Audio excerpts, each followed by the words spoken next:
Assalamu alaikum everyone, this is 7.3 reaction of metals with dilute acid. And dilute acid means they are added to an amount of water, so they are not concentrated acids. So metals, when they react with dilute acid, they form salts and they release hydrogen gas. But there is something about this general equation. It's metal plus dilute acid, arrow, salt plus hydrogen.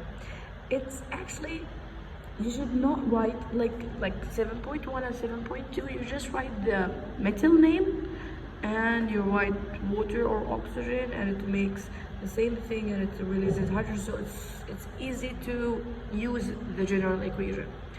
For 7.3, it's a bit different because the dilute acid is, there are many examples of dilute acids like sulfuric acid and hydrochloric acid.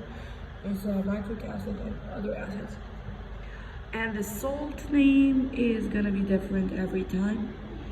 And the only thing constant in this equation is hydrogen. Everything else is changing, but it's easy. It's still easy, don't worry. So let's have an example here. If you want to make zinc react with sulfuric acid. Sulfuric acid is H2SO4, means it starts with hydrogen, then it has sulfate. So it will make, if it's sulfuric acid, so it will make a metal sulfate. So it will be a zinc sulfate.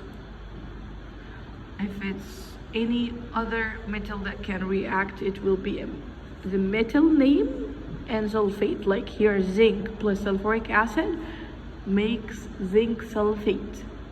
And do you remember the hydrogen I told you about? Yes, it's gonna be released here as hydrogen. It will also be tested by the pop sound if you place a lead splint. It will make a pop sound. Now that's another example of another metal reacting with another dilute acid. So this is magnesium plus hydrochloric acid. It makes chloride, metal chloride. So sulfuric makes sulfate. Hydrochloric makes chloride. So magnesium plus hydrochloric acid, arrow, magnesium chloride plus hydrogen. So it's that simple. We just have like some examples of metals reacting with dilute acids, and you can tell from the pictures here what's going on. For calcium, you will place it in HCl or hydrochloric acid.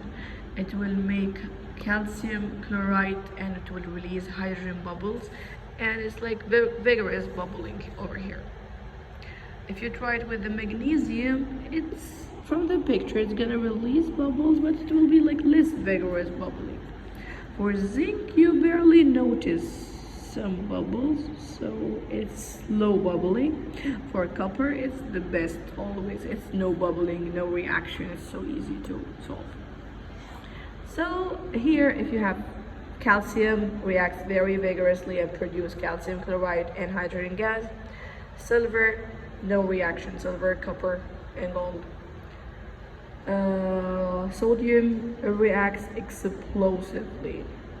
It's not very vigorously, it's explosively to produce sodium chloride and hydrogen gas. Sodium chloride means it's reacting with hydrochloric acid.